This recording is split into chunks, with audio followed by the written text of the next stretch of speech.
नमस्कार मित्रों, good morning, शुभ सुप्रभात। Standard 9 subject Hindi. आज सुबह में या किसी भी समय आप न्यूज चैनल स्टार्ट करो या अखबार पढ़े या किसी भी मित्र से आप बातचीत करें, परिवार से बातचीत करें, तो सबसे पहले जब आप किसी भी अखबार को पढ़ते हो, उसमें फर्स्ट पेज पर बहुत सी विश्व की समस्याएं लिखी जाती है या हमें दिखाई जाती है या पढ़ाई जाती है या समाचार के रूप में प्रस्तुत किया जाता है। जैसे कि किसी भी देश में या भारत में आज इस प्रकार का घोटाला हुआ, जैसे कि किसी बैंक में से किसी नाम का व्यक्ति, आप शायद जानते भी होंगे, चाहे विजय माल्या हो, नीरव मोदी हो या अन्य किसी भी प्रकार का आप ना जानते हैं या आपको पता या पढ़े या आप पेपर में उसके बारे में लिखा गया है,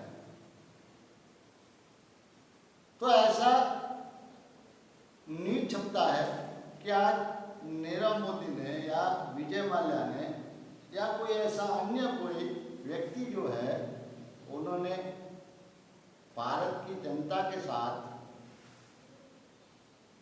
या किसी बैंक के साथ ठगाई की।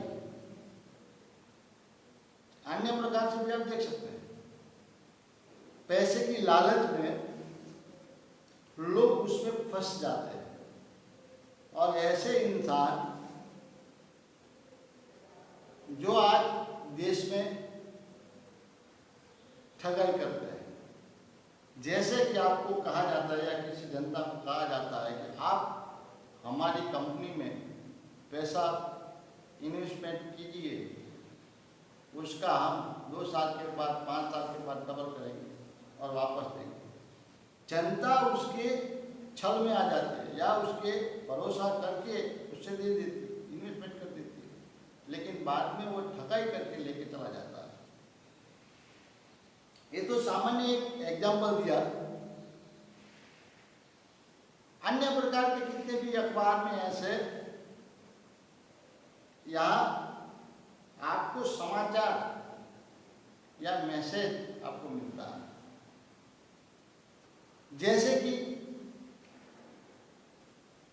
एक कैनाल जो बनी थी या कैनाल में टूटने के कारण तो टूटा या कैनाल टूटी, तो उसके बारे में प्रश्न चिन्ह। अगर कोई नया ब्रिज बनता है, बनने के बाद 1 मास 2 मास में ही गिर जाता है, तो ऐसा ही। या राजकारण के बारे में, राजनीति के बारे में कहा जाए तो एक बार वो जीत जाता है, उसके बाद तुरंत यानी कुछ लालच के कारण इस्तीफा देकर यानी राजीनामा देकर वो अन्य पार्टी में चला जाता है। तो क्यों? हर समस्या आज के अखबार में दिखाई जाती है।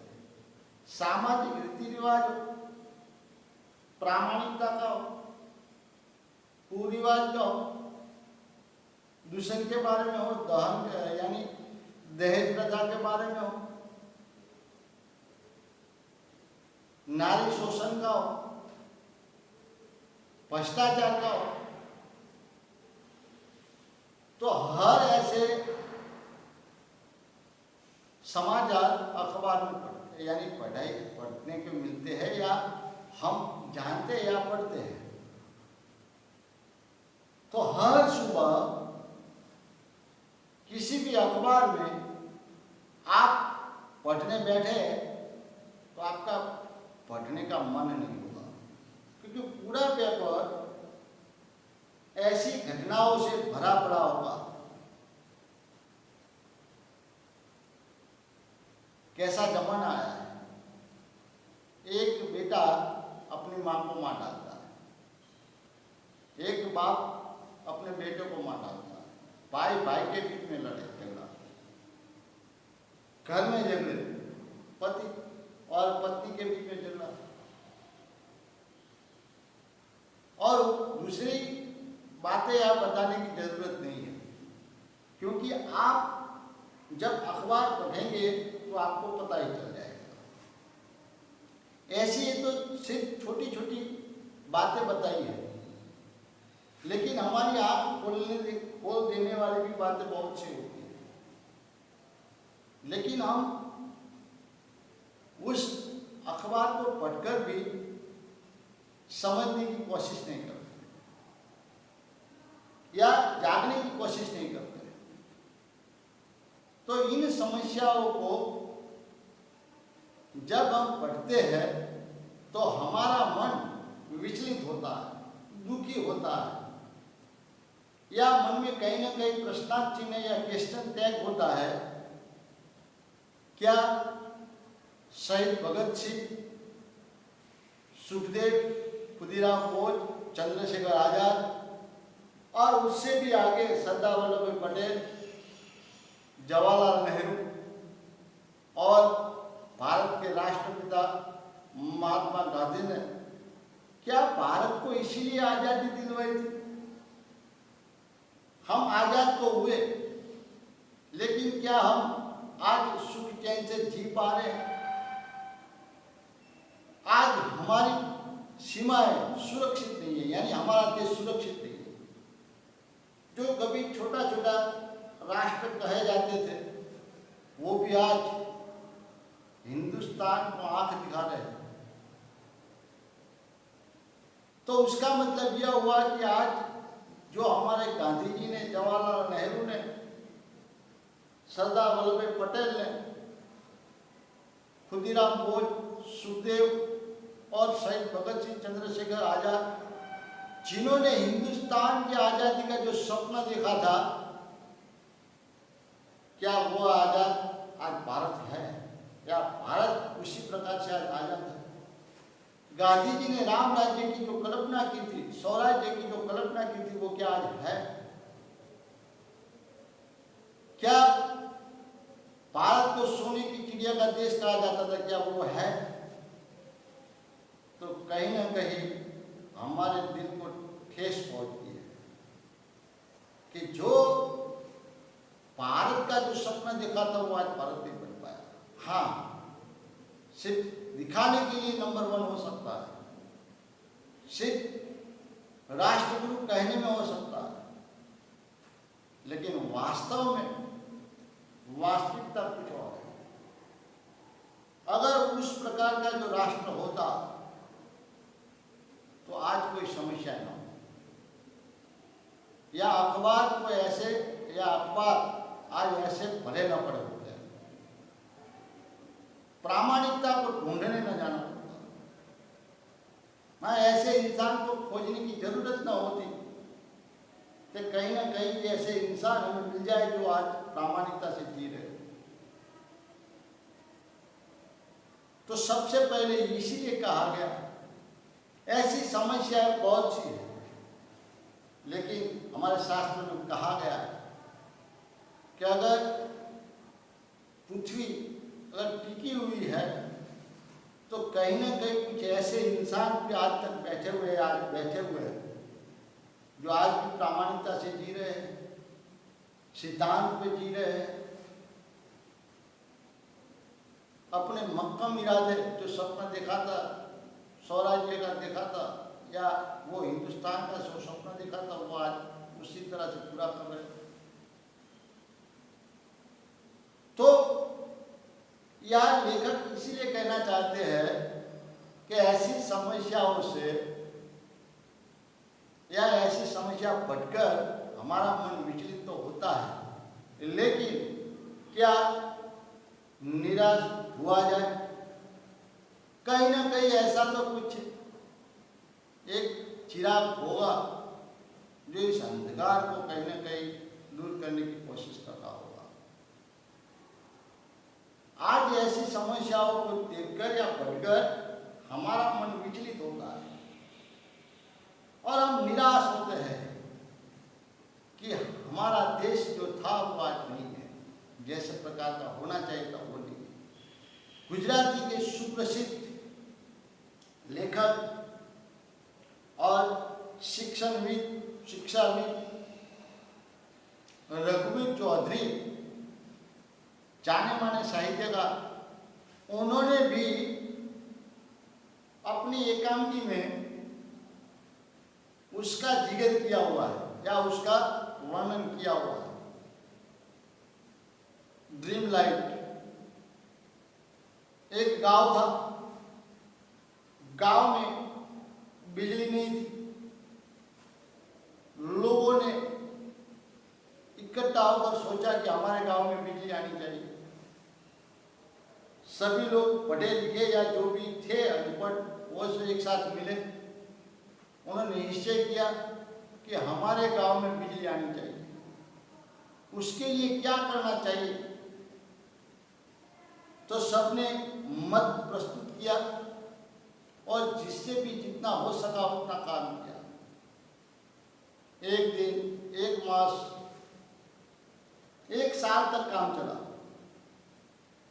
और बिजली आने का प्रस्ताव हो गया, यानी काम जो था कंप्लीट हुआ। तैयारी हो चुकी थी कि बिजली आएगी। रात थी, बिजली प्रारंभ करने का समय था। अब गांव इंतजार में था कि बिजली आए तो कैसे आए, किस प्रकार की आए। और जैसे ही स्टार्ट किया तो लाइट आई, लेकिन ड्रीम लाइट थी, यानी डीम, यानी जितना प्रकाश होना चाहिए उतना प्रकाश नहीं था, यानी डीम लाइट थी। लाइट जो प्रकाशित होनी चाहिए उतनी उस प्रकार की प्रकाश नहीं थी। और इस एकांक के माध्यम से रघुवीर चौधरी ने कहना चाहा कि हमारे देश में बहुत से लोगों ने कुर्बानियां दी। जो पहले नाम बताया उससे भी ज़्यादा कितने लोगों ने कुर्बानियां दी, घर बार छोड़ा, अपने स्कूल की पढ़ाई छोड़ दी, कॉलेज की पढ़ाई छोड़ दी, संसार छोड़ दिया। भारत को आज़ादी दिलाने के लिए प्रयास किया, भारत को आज़ादी कैसे मिले उसका पालन यानी प्रबंध किया। लेकिन जब भारत को आज़ादी मिली तो उसने कहा कि जैसे डिम लाइट आई उसी प्रकार से भारत को जो आज़ाद होना चाहिए था, जिस प्रकार आज़ादी मिलनी चाहिए थी, जिस प्रकार भारत में आयोजन होना चाहिए था, लेकिन वो नहीं हो पाया। भारत को जिस प्रकार की आज़ादी चाहिए थी उसी प्रकार की आज़ादी नहीं थी। आज भी स्कूलों में लॉर्ड नेपोलियन का शिक्षण पढ़ाया जा रहा है। आज भी वही अदालतें चल रही है, आज भी वही शासन प्रथा चल रही है, आज वही भाषाएं चल रही है, लैंग्वेज चल रही है। आज भारत में मातृभाषा या राष्ट्रभाषा को छोड़कर इंटरनेशनल लैंग्वेज को समझा जा रहा है या पढ़ाया जा रहा है। तो ऐसी समस्या बहुत थी और इसीलिए यहाँ कहा क्या निराश हुआ जाए। कहीं ना कहीं खुशी की, कहीं ना कहीं इस हृदय में, दिल में ऐसा तो विश्वास यानी ऐसा भरोसा तो है कि कुछ तो ऐसा होगा जो ये सारी समस्याएं नष्ट होगी। फिर से भारत को जो स्वर्णिम भारत यानी स्वर्णिम गुजरात, उसी प्रकार से भारत को जो सोने की चिड़िया का देश बनाना था, जो सपना देखा हुआ था वो बनेगा। इसीलिए यह कहा हुआ है क्या निराश हुआ जाए। तो उसके लेखक का परिचय, क्या निराश हुआ जाए हजारी प्रसाद द्विवेदी, जाने माने साहित्यकार। आचार्य हजारी प्रसाद द्विवेदी का जन्म बलिया उत्तर प्रदेश जिले के दुबे का छपरा नामक गांव में हुआ था। दुबे का छपरा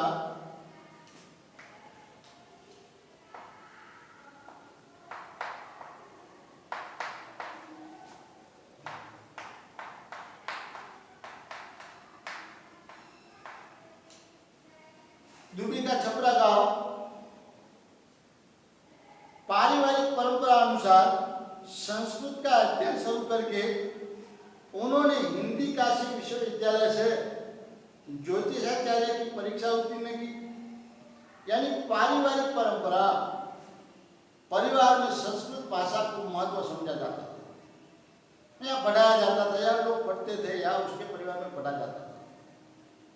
पारंपरिक थी, यानी उसके पिता के घर में भी पढ़ा गया था, उसके दादा के घर में भी संस्कृत भाषा में पढ़ाई हुई थी। तो ऐसे पारंपरिक जो संस्कृत लैंग्वेज थी उसका अध्ययन होता था। तो उन्होंने उसी प्रकार से अध्ययन शुरू किया संस्कृत लैंग्वेज में, और हिंदू काशी विश्वविद्यालय यानी यूनिवर्सिटी में ज्योतिषाचार्य की परीक्षा उत्तीर्ण की। ज्योतिषाचार्य, ज्योतिष एस्ट्रोलॉजर, उसकी जो एग्जाम आती है उन्होंने परीक्षा उत्तीर्ण की, यानी पास की। भविष्य कथन कैसे हो, हमारा भविष्य कैसा हो, देश का भविष्य कैसा हो, विश्व का कैसा हो, यानी कि सारी जो भविष्य कथन की परीक्षाएं थी वो उन्होंने पास की है। गुरुदेव रविंद्रनाथ टैगोर के आश्रम में 1940 से ईस्वी सन 1950 तक हिंदी भवन के निदेशक रहे। हिंदी भवन के निदेशक यानी हिंदी लैंग्वेज का विस्तार कैसे हो, प्रचार कैसे हो, उसका साहित्य की यानी उसकी जो साहित्य है उसकी किस प्रकार से रचना हो। अगर एग्जाम लेने की बात है तो एग्जाम कैसे ली जाए, यानी मूल हिंदी भाषा का प्रचार प्रसार कैसे हो, उसके बारे में रविंद्रनाथ टैगोर के आश्रम में जो हिंदी भवन था उसके वो अध्यक्ष बने। तत्पश्चात काशी हिंदू विश्वविद्यालय, वाराणसी एवं पंजाब विश्वविद्यालय चंडीगढ़ में हिंदी विभाग के प्रोफेसर तथा अध्यक्ष पद पर कार्य किया। यानी हिंदी भवन में काम करने के बाद काशी विश्व हिंदू विश्वविद्यालय वाराणसी एवं पंजाब विश्वविद्यालय चंडीगढ़ में उन्होंने हिंदी के प्रोफेसर के रूप में या अध्यक्ष के रूप में, डीन के रूप में काम किया, कार्य किया। यूनिवर्सिटी में उन्होंने कार्य किया है, काम किया है। भारत सरकार ने उन्हें पद्म भूषण की उपाधि से सम्मानित किया है, यानी पद्म भूषण।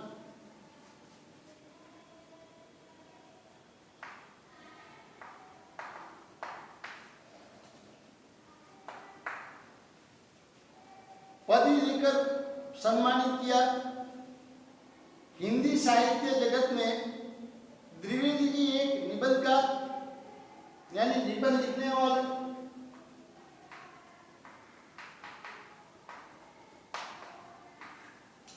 उपन्यासकार,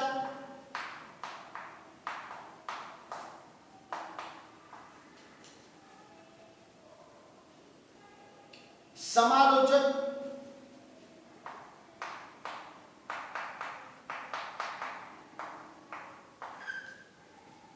यानी निबंध लिखा हुआ है, निबंध लिखे, उपन्यासकार, उपन्यास लिखा हुआ है, समालोचक यानी आलोचक के रूप में भी काम किया हुआ है, शोधकर्ता इतिहास के यानी शोधकर्ता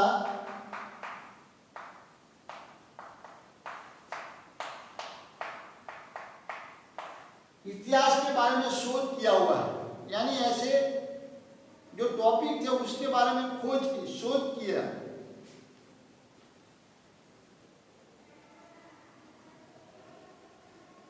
अशोक के फूल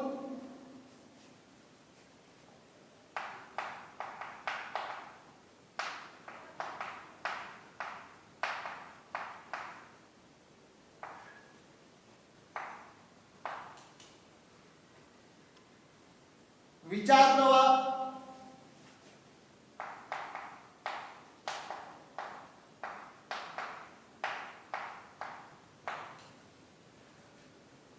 कुटर,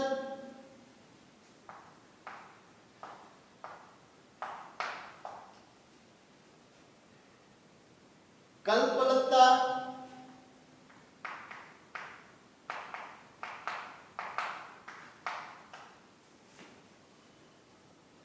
आदि निबंध संग्रह है।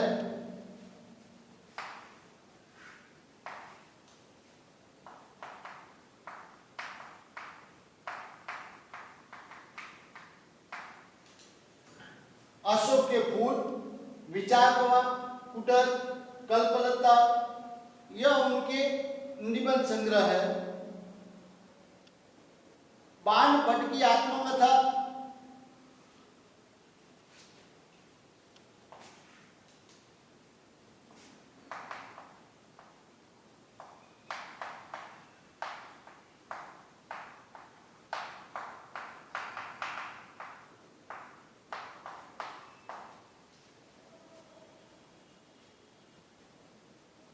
पुनर्नरवा,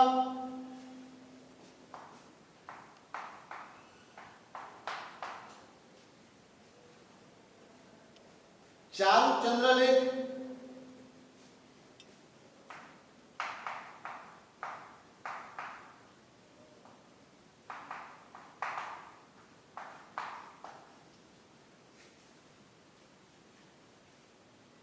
अनामदास का पौधा,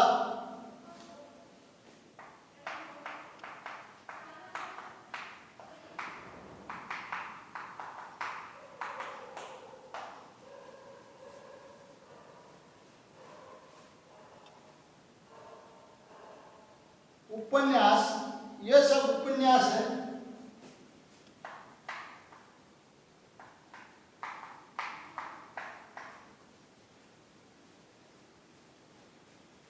तथा कबीर, सूरदास, हिंदी साहित्य का आदिकाल, साहित्य सहचर, हिंदी साहित्य उद्भव और विकास, हिंदी साहित्य की भूमिका आदि आलोचना तथा इतिहास ग्रंथ है। यानी कबीर, सूरदास, हिंदी साहित्य का आदिकाल, साहित्य सहचर, हिंदी साहित्य उद्भव और विकास, हिंदी साहित्य की भूमिका आदि आलोचना तथा इतिहास का ग्रंथ है। तो इसी प्रकार हजारी प्रसाद द्विवेदी जी ने हिंदी साहित्य में उच्च कोटि का साहित्य में प्रदान किया हुआ है। आइए इस पाठ में या इस निबंध में लेखक या निबंधकार क्या कहना चाहते हैं, उसकी पूर्व भूमिका देखें। प्रस्तुत निबंध में द्विवेदी जी ने यह समझाया है कि तत्कालीन भारतीय समाज में व्याप्त अनाचार केवल बाहरी स्तर पर है, यानी इस संसार में, इस समाज में, भारतीय समाज में अनाचार केवल बाहरी स्तर पर है, दिखा नहीं। हमारे हिंदुस्तान में आज भी कहीं न कहीं धर्म के प्रति श्रद्धा है, ईश्वर के प्रति श्रद्धा है। कहीं न कहीं हमारे संसार यानी हमारे इतिहास या हमारे कुल के जो संस्कार है उस पर कहीं न कहीं हृदय में श्रद्धा है या विश्वास टिका हुआ है। आज दिखावे के लिए किसी ने ऐसा किया है तो हम करें, कोई ऐसा करता है तो हम करें। आज सब लोग भ्रष्टाचार करते हैं तो हमें क्या, हम करें। वही दिखाने के लिए आज लोग अनाचार कर रहे हैं, यानी जो सही आचार नहीं है वो कर रहा है या कर रहे हैं, लेकिन हृदय में तो है कि मैंने आज कुछ ना कुछ गलत किया। जिन्होंने स्वीकार किया, जिन्होंने पश्चाताप किया, वो सच्चाई के रास्ते पे चलते हैं, यानी चल जाते हैं, यानी चल पड़ते हैं। लेकिन कुछ लोग सिर्फ दिखावे के लिए, लेकिन जानबूझकर पाप करते हैं, उसे माफ नहीं किया जाता।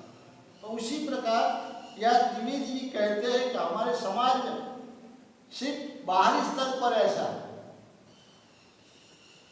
वास्तव में आज भी लोगों में मानवीय मूल्यों के प्रति आस्था कायम है। आज भी हम चाहते हैं कि हमारे जो मूल्य है वो टिकने चाहिए। ऐसे मूल्य है तो हमें ये न करनी चाहिए। मेरे पिताजी कैसे थे, हमारे दादा कैसे थे, हमारा घर कैसा था, हमारा परिवार कैसा था। तो इसी प्रकार से कहीं ना कहीं मूल्य तो हमारे शरीर में या कहीं ना कहीं मन में छिपे हुए हैं या कहीं पड़े हुए हैं, लेकिन हम वो खोजने की कोशिश नहीं करते। तो इसीलिए हजारी प्रसाद द्विवेदी जी कहते हैं कि हमारे भारतीय समाज में आज भी मूल्य तो है। आज तो कहीं ना कहीं हमारे मूल्य दिखाई देते हैं, लेकिन हम खोजने की कोशिश नहीं करते, ऐसे लोगों को ढूंढते नहीं है, या हमारे शरीर में जो ऐसे मूल्य है उनको हम खोजते नहीं है, या हम उस राह पर चलना नहीं चाहते। जवाहरलाल के बारे में कहा गया था कि जब छोटे थे तो उनको पता नहीं था चोरी किसे कहते हैं, लेकिन एक बार उनके पिता मोतीलाल वह कुछ नहाने के लिए गए होंगे और अपना जो कोट था वो चेयर पर लगाया था। जवाहरलाल वहां से निकले तो उन्होंने देखा कि कोट में 2 बॉल पेन है, यानी उस जमाने की पेन थी। तो उन्होंने सोचा कि एक ले लूं, तो उन्होंने ले ली।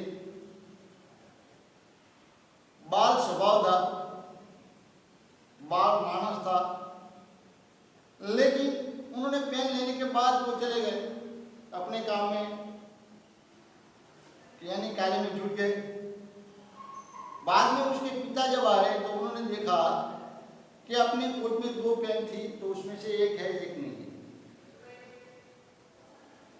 तब उन्होंने अपनी बीवी से पूछा या कहीं ढूंढने का प्रयास किया, लेकिन मिली नहीं। और जब जवाहरलाल के पास गए तो देखा तो उसके पास पेन थी। उन्होंने समझाया कि बेटा उसे चोरी कहते हैं। किसी भी को, यानी किसी भी चीज को या किसी भी व्यक्ति की चीज को पूछे बिना लेना चोरी है, चाहे अपने घर में हो, चाहे दफ्तर में हो, चाहे किसी अन्य जगह पर। तब गांधी, यानी जब जवाहरलाल को पता चला कि उसे चोरी कहते हैं, और आजीवन तक उन्होंने चोरी नहीं की। तो ये मूल्य था, पढ़ा तो था, लेकिन जब समझ में आया कि उसे चोरी कहते हैं तो उस मूल्य को उजागर किया कि मुझे चोरी नहीं करनी चाहिए। महात्मा गांधी के बारे में भी ऐसा ही, लेकिन ऐसे जो मूल्य थे उनको बाहर निकाला और वो महात्मा बन गए, सच्चाई की राह पर चलने लगे, वकालत छोड़ दी। तो यहाँ जो हमारे पास जो मूल्य है उसे उजागर करना चाहिए और ऐसे मूल्य को बाहर निकलना चाहिए। अपने जीवन में घटित कुछ घटनाओं के द्वारा बताया है कि हमें निराश नहीं होना चाहिए, अपितु हमें जीवन के प्रति आस्थावान बने रहना चाहिए। जैसे पहले मैंने बताया कि अखबार में जब हम पढ़ते हैं तो ऐसे ऐसे लोग हमें मिल जाते हैं, लेकिन आज हम जब निकले बाहर तो ऐसे लोगों की जगह ऐसे लोग भी मिल जाएंगे। कहीं आपका बटुआ गिर चुका है, उसमें 2-2 हजार के 20 या 25 नोट है, अगर वो ईमानदार है तो वापस आकर आपको लौटाएगा, तो आप कहेंगे नहीं, आज भी हिंदुस्तान में ईमानदार लोग जिंदा है। कहीं ना कहीं रात को आप किसी जगह पर रास्ता भूल चुके, डकैती या चोरी का या लूटमार का खतरा है, लेकिन कोई आपको वहां से निकाल कर आपके घर तक पहुंचाए, तो आपको ऐसा लगेगा नहीं, आज भी इंसानियत जिंदा है। आप कहीं घूमने जाएं, बच्चे के लिए अगर दूध चाहिए है आपको, होटल में रहने के लिए जाए, पैसा देने की बात करें, लेकिन सामने से ऐसा उत्तर मिल जाए कि आपका छोटा सा बेटा अगर दूध पीता है तो हमारा भी छोटा सा बच्चा जैसा ही है, या आपका बच्चा तो हमारा परिवार जैसा ही है, तो उसके लिए क्या दूध का पैसा लेना, तो आपको ऐसा लगेगा आज भी इंसानियत जिंदा है। तो उसी प्रकार से यह हजारी प्रसाद द्विवेदी समझाना चाहते हैं कि आज हम कहीं ना कहीं निकले तो हमारे साथ ऐसी घटनाएं घट जाती है, तो आज हमारे दिल में ऐसा लगता है कि आज भी कहीं ना कहीं इंसानियत जिंदा है, कहीं ना कहीं इंसानियत आज टिकी हुई है। पहले भी कहा, कहीं ना कहीं ऐसे तो चिराग जो है जो आज अंधेरा दूर कर रहे हैं। तो अगले लेक्चर में हम इस पाठ को या इस निबंध को विस्तृत चर्चा करेंगे।